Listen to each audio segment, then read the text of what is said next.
professor Nemésio Serpa recebeu-nos na sua casa na Ribeira Seca, na Ilha de São Jorge.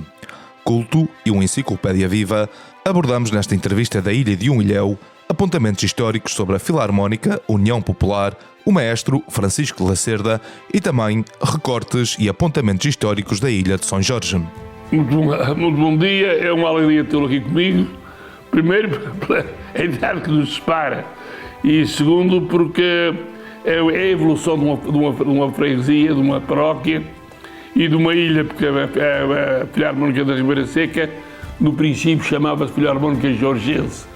E sabemos que ela foi fundada em 1854, por uma razão muito simples, porque ela tocou na transição da imagem da Senhora do Livramento entre a Calheta e o Loural. O senhor padre que estava na Calheta era muito amigo do Loural, e o homem que trouxe para o Conselho da Calheta a parte eclesiástica mais principal, porque antes era das Manadas.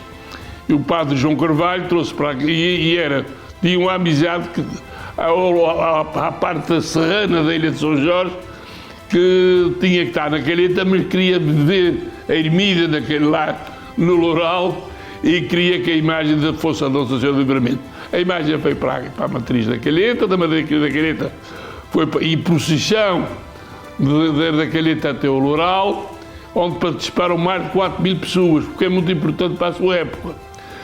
O padre João Carvalho, que foi a pessoa capaz para isso, conseguiu fazer a ermida e dar uma...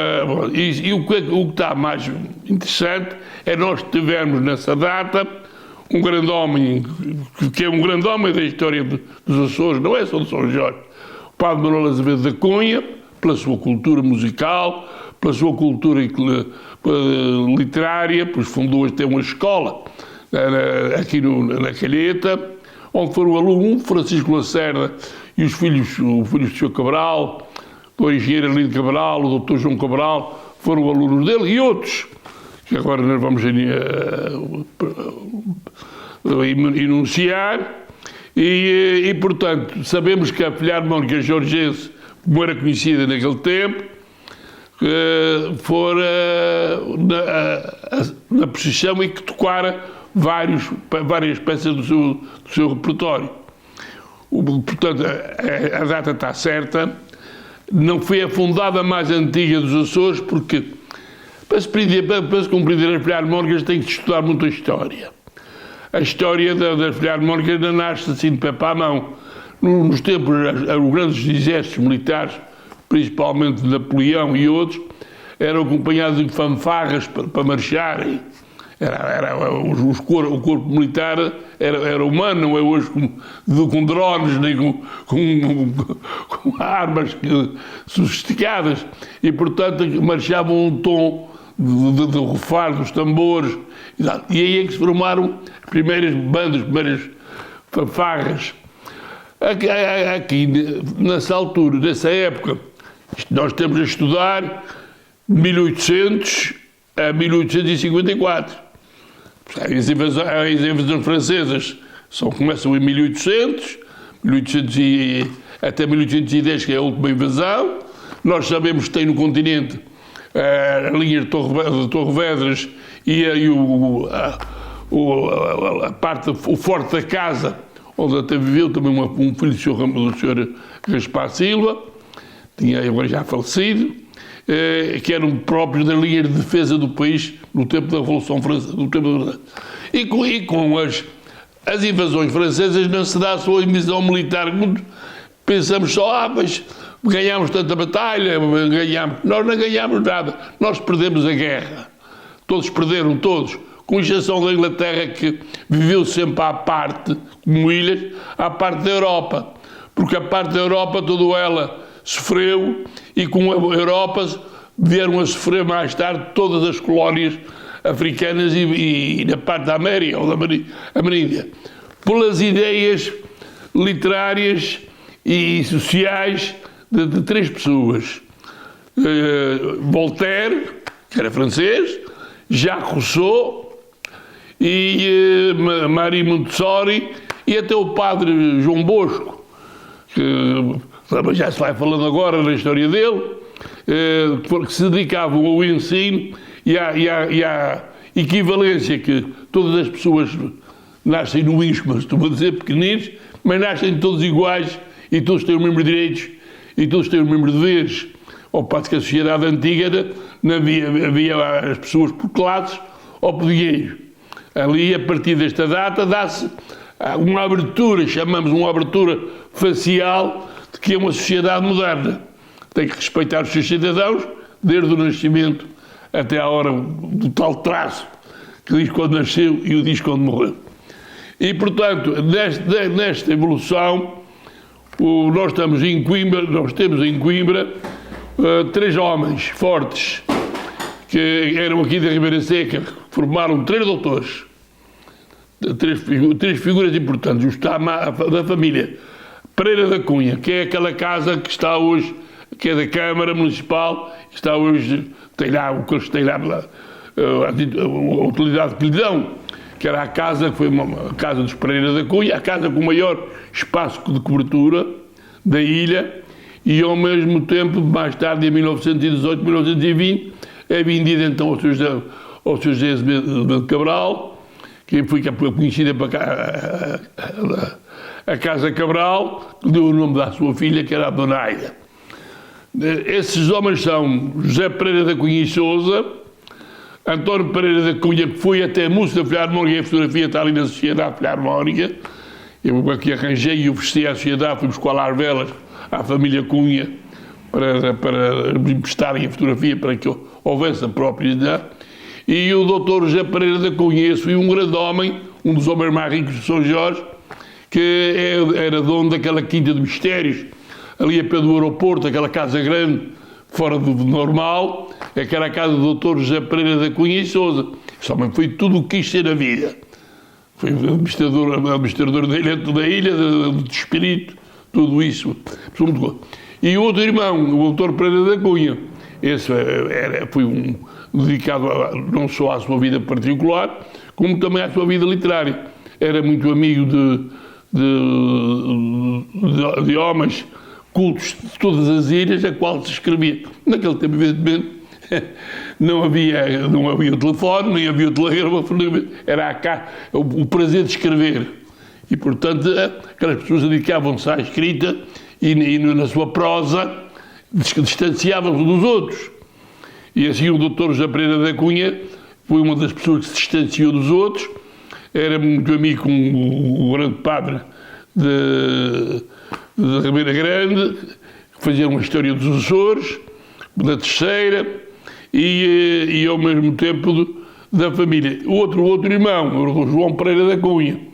Esses três homens formaram-se em Coimbra, doutoraram-se no máximo. E chegaram à sua terra e queriam oferecer uma coisa diferente, porque eram ricos, mas queriam trazer 3 doutores literários, chegar assim a São Jorge. Naquele tempo teria uma população, hoje é pouca, mas naquele tempo era muito mais reduzida, e formados na Universidade de Coimbra, era o mais comum. E o que é que pensaram? Estava muito em moda, ainda estava muito em mente, em moda não, em mente, as invasões francesas e tudo o que se tinha passado no país. E, portanto, lembraram-se de oferecer uma coisa diferente, mas que se infiltrasse no espírito do povo, na liberdade do povo, já ligada às lutas liberais que te falei há bocadinho. E assim, entendem, fundaram a Filharmónica. Mas para fundar a Filharmónica havia os seus quês. Precisava quem soubesse ensinar a música.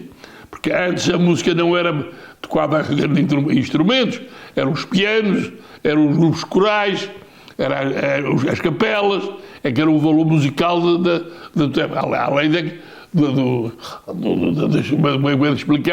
dos instrumentos que marcam o povo. A guitarra, a viola, o cavaquinho e essas coisas, com que se bailava. As casas já eram feitas com a sala maior, que era para bailar na matança de porco. Assim é que era a natureza da vida. O quartinho podia ser mais pequeno, mas a sala tinha que ser grande. No dia de matar o porco tinha que haver lá balinho, e o balinho a casa tinha que levar aquela gente. Na minha freguesia chamavam as folgas. Aqui eram bairros regionais. E então pensam em oferecer um instrumental e formar uma filarmónica. Mas agora formar uma filarmónica era preciso saber quem ia aqui ensaiar os músicos. Estamos a partir do zero. Acontece nesse período de discussão, o que é que vamos fazer, o que é que vamos fazer, um senhor das bandas militares, das bandas do tempo que acabei de falar há bocadinho, chamado Alberto Lança, estava naquele de São Jorge a afinar o órgão. E, portanto, o doutor Pereira da Cunha, António Pereira da Cunha, com autorização do irmão, porque na monarquia o irmão mais velho é que dava a sentença, os mais novos viviam como ele mandava e a harmonia era assim. E vai falar com ele para ele vir ensaiar a banda e comprar os instrumentos, que os instrumentos eram muito caros, na época e mais tarde, em 1930, o instrumental de qualquer banda era um difícil de arranjar o dinheiro. E com a calheta, com o fato do senhor, contratam para ele vir ensaiar a filarmónica do Jorge Jesus, ou a filarmónica da União Popular da Ribeira Seca mais tarde, porque sabe, tal qual me aconteceu a seguir ao 25 de Abril, o meu amigo é muito jovem, mas quando muda de política, muda às vezes as constituições, muda o grupo de leis, chamamos a leis para o qual se rege um país. Chamam a Constituição, é o grupo de leis para o qual o país é regido, é dirigido. Onde já é anticonstitucional, para o lado, porque já não está bem dentro da Constituição. É constitucional, está. E, portanto, em 1933 tem que ser atualizados os estatutos, por isso é que a gente tem os estatutos de 1933, e a sociedade tem toda a documentação de 1933 e de 1900 para cá, está no arquivo.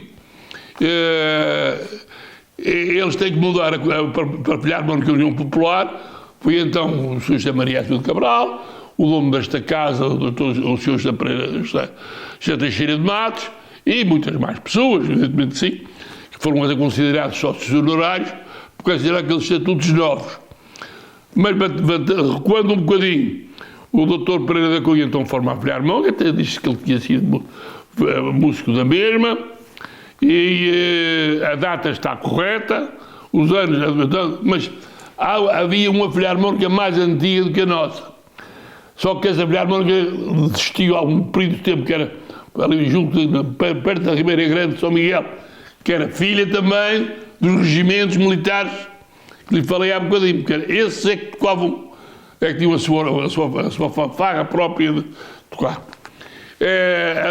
A Filarmónica da Ribeira Seca, com a data que tem, é porque tocou sempre mais ou menos, com mais pessoas ou menos pessoas, porque a seguir ao Alberto Lança teve aqui um seu professor aqui, que era aqui desta freguesia, José dos Santos, que foi regente da Filarmónica, era professor primário, foi várias vezes regente, era um grande músico fora de normal, já a família dele, já pouco ou nada, já existe cá. A Filarmónica, depois então, ela foi fortalecendo por uma razão seguinte: esta casa que está ali está situada onde era uma escola da senhora Dona Isabel Teixeira, que era por sua vez a mãe de Maria Machado. Ela era Machado de marido, que ela era Maria Teixeira ou Maria Salha. E essa senhora é uma senhora muito culta. Não se tem feito festa dela, diziam que ela tinha ideias, a gente diz, mas não é verdade. Tinha ideias subversivas, que era um termo muito usado no regime de 1928 ou 1930 até ao 25 de Abril. Qualquer pessoa que tinha ideias subversivas era posto de lado e era marginalizado. Até há uma história muito engraçada, e uma amiga que é do Topo vai-lhe deixar ainda mais graça. Vem aqui, e no tempo do marido da senhora Maria Sousa Machado, que era funcionário de finanças, era isto de finanças, depois zangaram-se e separaram-se. Ela era uma senhora extremamente dura, extremamente enérgica.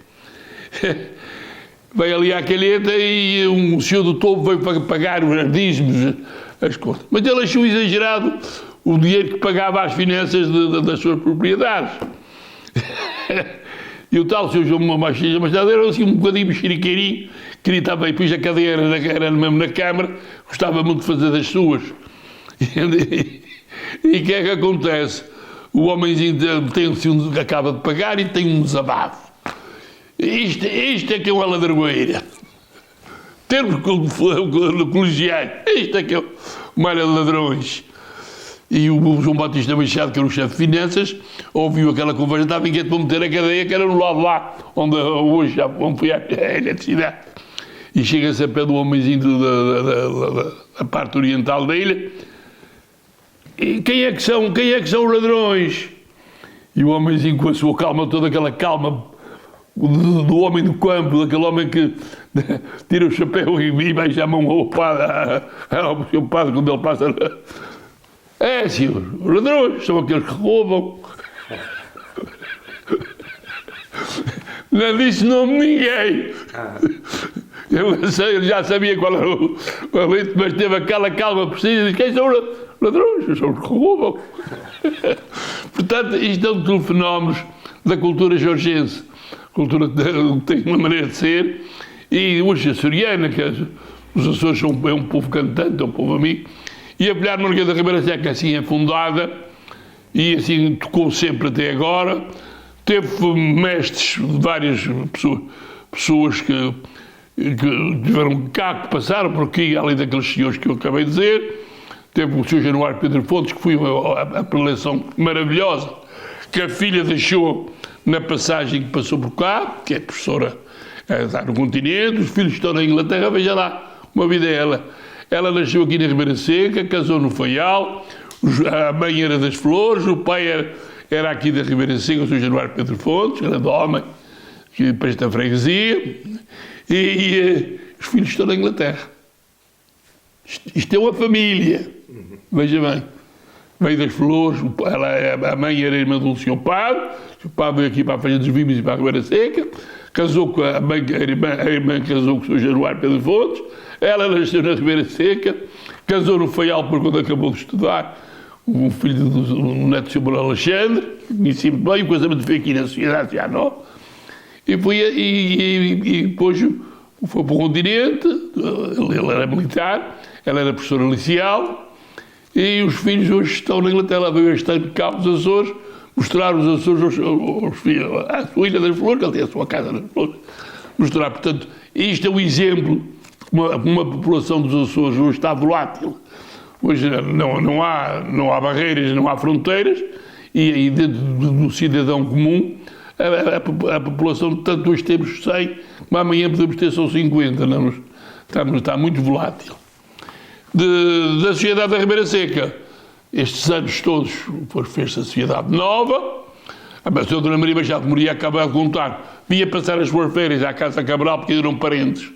Aquela casa grande era parente com ela e parente com o Casa Gaspar, porque ela era Teixeira, a mãe, Isabel Teixeira. Esta casa era de Manuel Teixeira de Matos e ali a casa da senhora Gaspar Silva era da senhora Isabel Teixeira. Portanto, a Dona Maria Machado era parente da família do Sr. Cabral, da senhora, que era a Dona Maria Teixeira de Matos, e da casa da família, que era das mais importantes.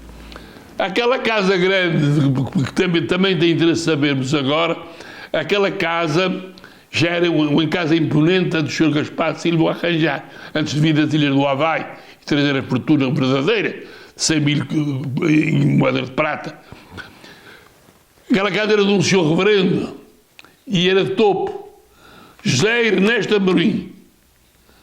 Esse seu padre é que fez aquela casa e foi padre aqui na freguesia da Ribeira Seca, por amores fortuitos ou por outra maneira qualquer, foi-lhe dado um filho e ele, para ser um homem honesto como foi dar um curso ao filho. O filho foi médico no continente e foi na altura que ele vendeu a casa ao Sr. Gaspar Silva. Portanto, a casa era de um senhor reverendo da freguesia da Vila de Topo. A Vila de Porto era muito importante naquele tempo. Santo Antão estava ligado ao Topo. A ilha podia-se dizer que estava dividida em duas partes. Chamamos assim, a parte que vinha até às Pedras Brancas, à ribeira da Feijão de São João, e depois tinha aqui a parte que vinha aqui até aos Escudos, e depois a parte das Milhas das Velas. E o topo tinha uma importância valiosa, não só por seu princípio de povoamento, não se pode dizer que lá começou ou não começou, mas pelo menos sabemos que em 1510 é que é fundada a Vila Nova do Topo e que teve pessoas dignas, como todas as pessoas são dignas. A família Noronha, que era ali de oriunda do Topo, era tão importante no tempo da monarquia, que tinha cadeira na corte. Cadeira na corte é como a gente tem aqui a Assembleia Municipal em Ponto Grande, não sei se para aquele tempo. Era quando faziam aquelas reuniões, a senhora deslocava-se a Lisboa para ter a sua cadeira lá, para dar a sua opinião.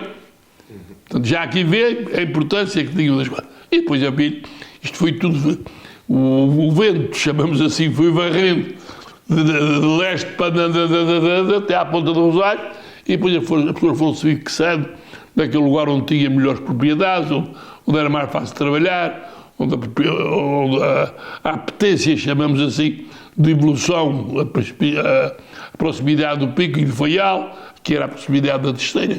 Até se dizia uma coisa muito engraçada, quando dizia à Terceira, ninguém dizia que ia à Terceira.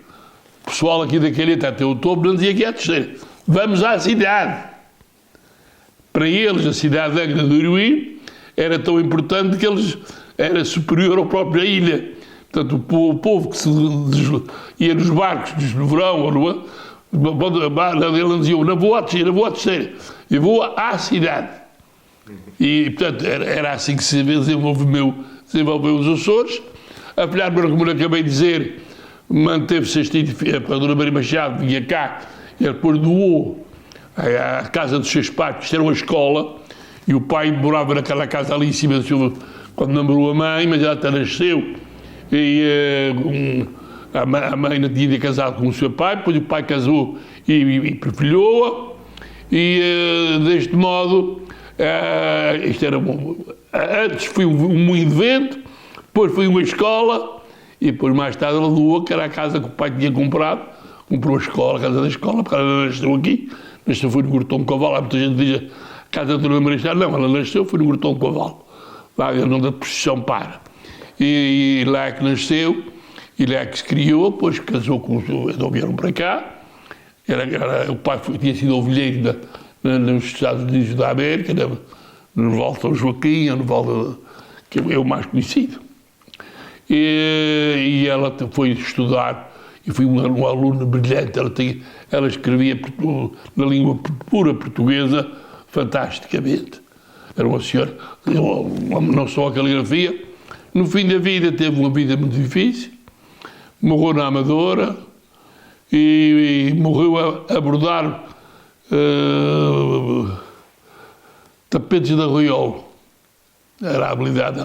Ela foi para o continente, sabe, mal na política, foi para uma escola cooperativa, chegou a ir à França em células revolucionárias daquele tempo, e voltou para Portugal e assumia as suas responsabilidades. Conta-se que ela estava uma vez a publicar o jornal O Avante, lá na Amadora, e os outros estavam a trabalhar com ela, ficaram a tremer aflitos, e ela, uma senhora austera, diz: aqui não há que ter medo de nada, vocês vão-se embora para a sua casa e eu fico aqui sozinha. E assumiu a responsabilidade ali, foi presa. O galardão que lhe deram, eu ainda gostei, arranjei aquele terrenozinho, não foi eu, foi João Pedro. Ainda um dia gostava de ver o busto dela ali, e já tudo vai estudando, ou vai andando, vai dessalando. Pode ser que um dia ainda haja dinheiro para fazer o busto, que ela é uma senhora digna como a açoriana. Não é como Jorgense, é como a açoriana, uma pessoa de uma maneira que sabia vencer as dificuldades.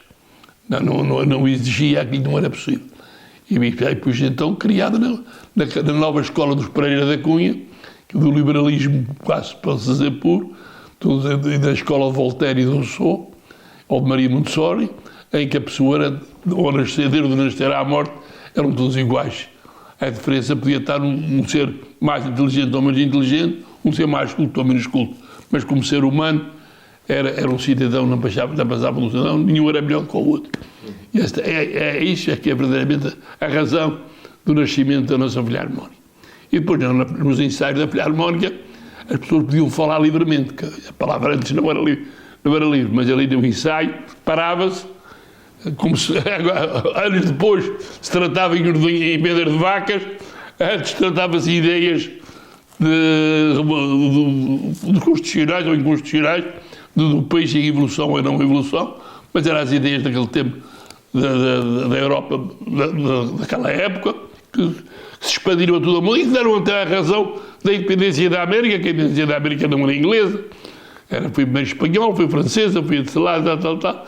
E os franceses ajudaram os homens da América a tornar-se independentes da Inglaterra. A rivalidade das coisas eram as ideias que levaram à independência do Brasil. Tudo isso, se for estudado, desmiuçado, vamos sempre bater este ponto. As ideias revolucionárias de Voltaire e Rousseau é que deram toda esta evolução e esta divisão da Europa que temos ainda hoje. E a África, então temos a infelicidade que ela foi retalhada a esquadro, não foi feita como deve ser e, portanto, aquilo nunca mais se entendem. Não é uma maneira de falar, eles vão se entender porque são pobres. Mas já sabe que o mapa cor-de-rosa e a divisão da Europa que deu origem ao Congo e a Angola já era portuguesa, mas sabemos que era o mar cor-de-rosa que ia de Angola costa contra costa.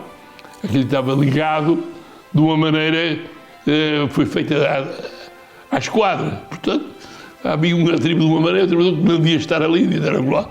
Mas isso são coisas para os sociólogos estudarem, já não é para o seu professor da Ribeira Seca.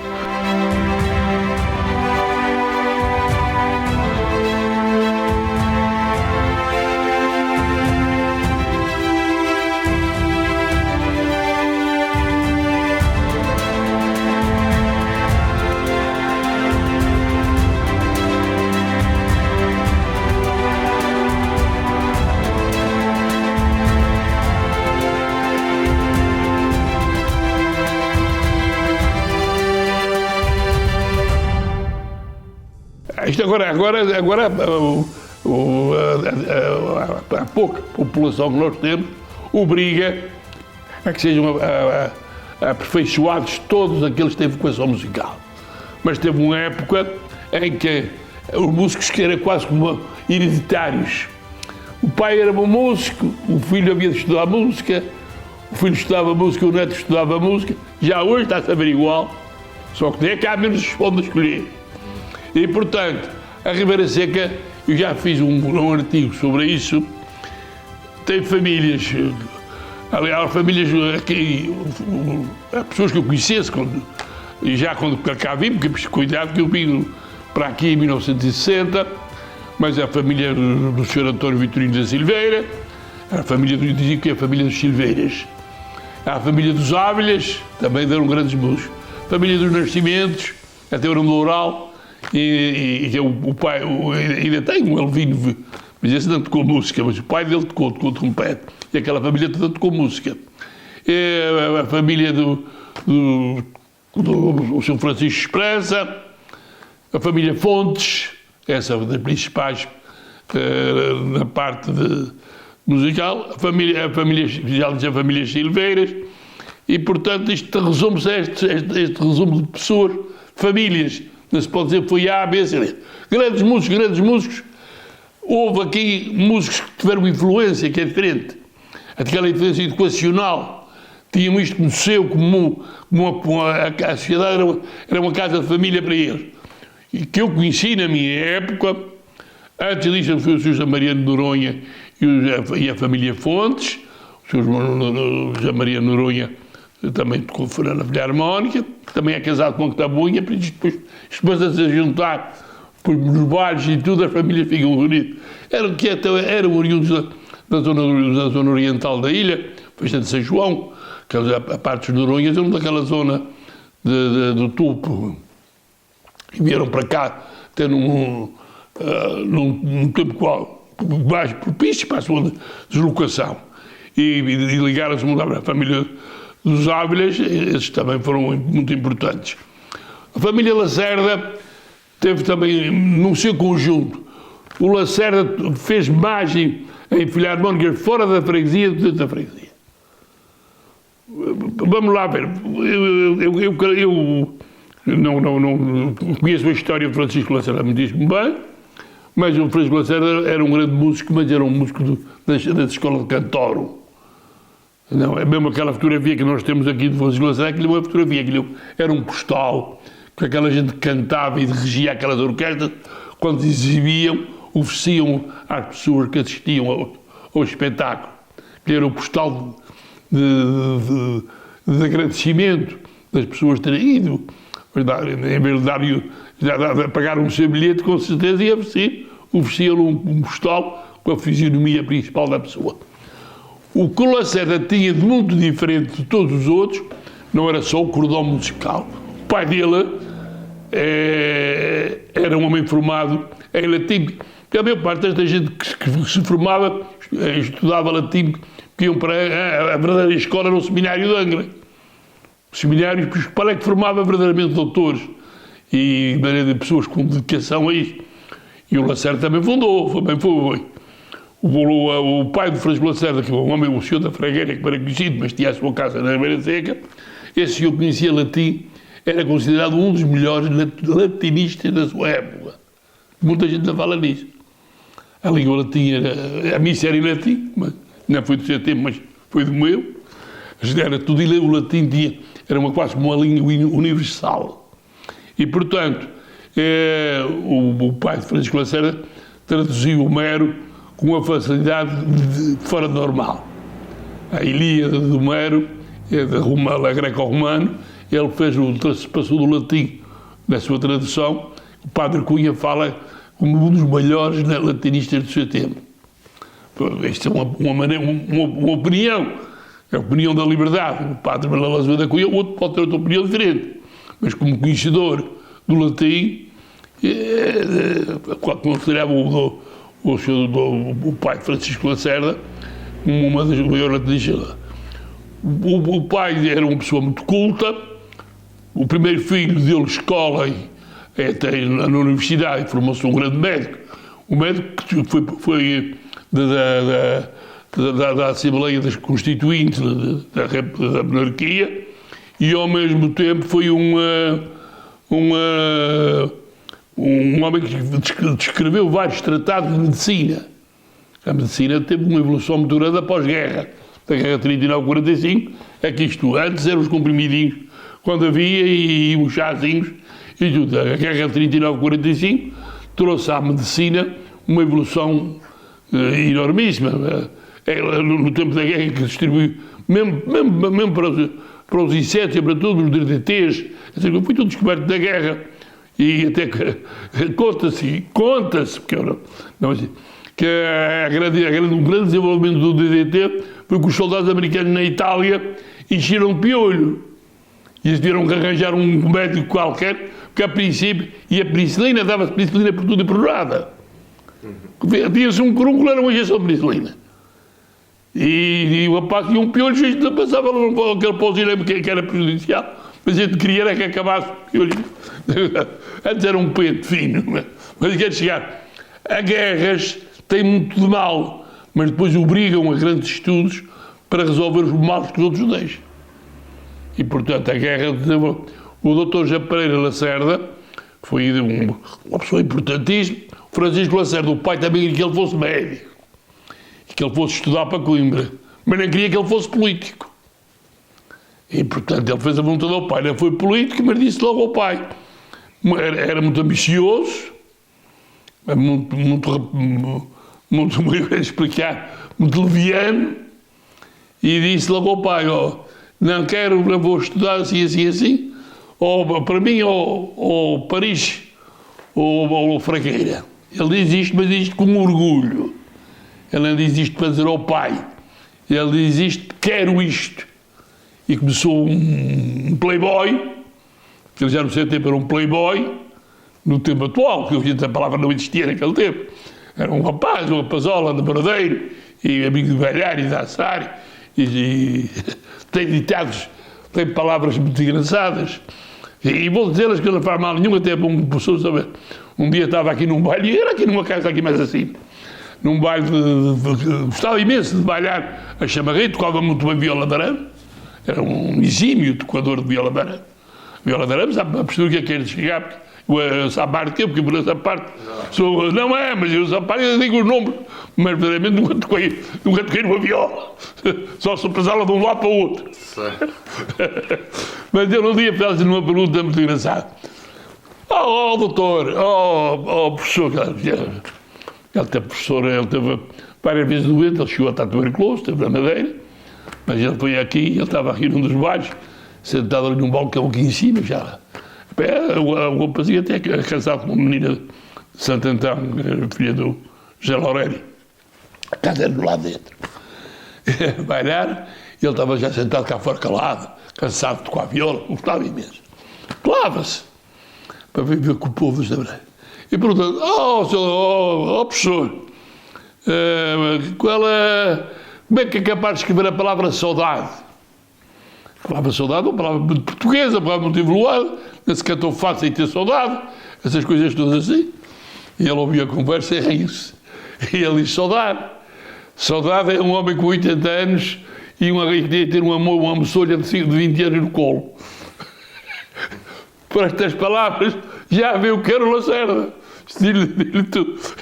Era desta maneira, muito alegre, muito brincalhão, e portanto, tinha um afino de música fora de normal. Um dia, uma grande professora, um grande mestre, Vitorino Mésio, veio fazer uma preleção aqui à Calheta, falou-se, e era sobre Lacerda, foi ali, na comemoração do seu nascimento, data do seu nascimento. E eu nunca me esqueci aquelas palavras, mas disse assim, imaginem uma sala com 150 pessoas aqui, cada um com o seu instrumento na mão. Está aqui um homem aqui à frente, e o homem está a ensaiar essa orquestra. Isto são palavras textuais. Pode ter mais uma vírgula, menos uma vírgula. Eu assisti a ela, estava e fui ao meu lado. E agora veja esse homem, está com a batuta na mão, e a dada altura para e aponta lá para o dedo e diz, olha, dá essa nota com mais agudo ou mais farto. Isto é que é o homem que tem vocação musical. Que ele, entre 150 instrumentos, ele sabe qual é aquele que desafinou. Não o que afinou, é o que desafinou. E ele soube apontar com o dedo. Isto foi a conversa do Vitorino Mésio.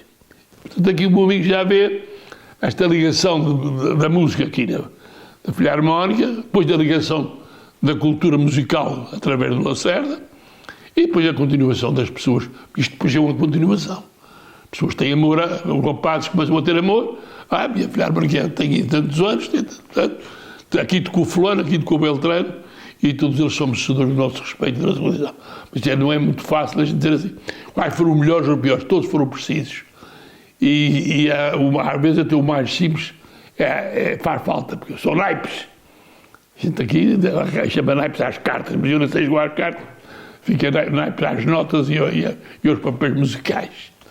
E assim conseguimos fazer a Filharmónica, conseguimos fazer a sua sede, começou aqui em 1964 e foi feita com muitas dificuldades. Isto naquele tempo ninguém dava nada a ninguém, ia pedir, a porta a porta para quem está a pedir para o seu Espírito Santo. E conseguiu-se e manteve-se. E tem mantido com um certo brilho pessoal. Hoje são a parte, não é defeito nenhum, é até uma alegria. As direções já são formadas por homens e mulheres. Naquele tempo nem sequer tinha mulheres a tocar na Filharmónica. Os homens só que as senhoras, as meninas não saíam à rua de noite. Percebe-se muito bem porque é que não tinha, não era por essa, que elas sabiam tocar violino e tocar viola e tocar. Mas não saía porque os pais não deixavam as meninas. À noite isto não era para as meninas andarem nas ruas. Até há uma história muito engraçada e também até convém ficar, já que o meu amigo gosta de saber coisas. Ali a casa lá diante da Pedro São Bartolomeu, que era das senhoras Severinas, era do senhor padre. E quando se implantou a República, vieram da Calheta, já naquele tempo, há sempre pessoas que se evidenciam uns dos outros, fazer barulho e viva a República e tal. Mas o padre era monarca, não era a monarquia, é que sustentava os seus governos naquela época e, portanto, a maior parte deles tinha uma certa obediência ao reino.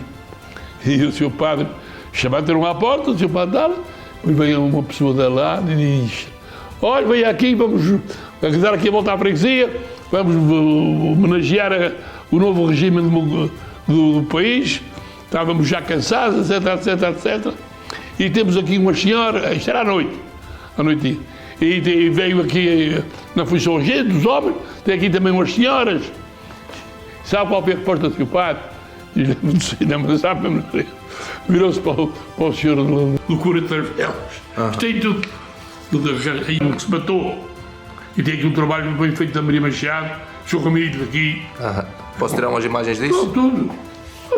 Recuperar histórias, memórias, vivências e tradições com aqueles que nos cruzamos diariamente na Ilha de São Jorge.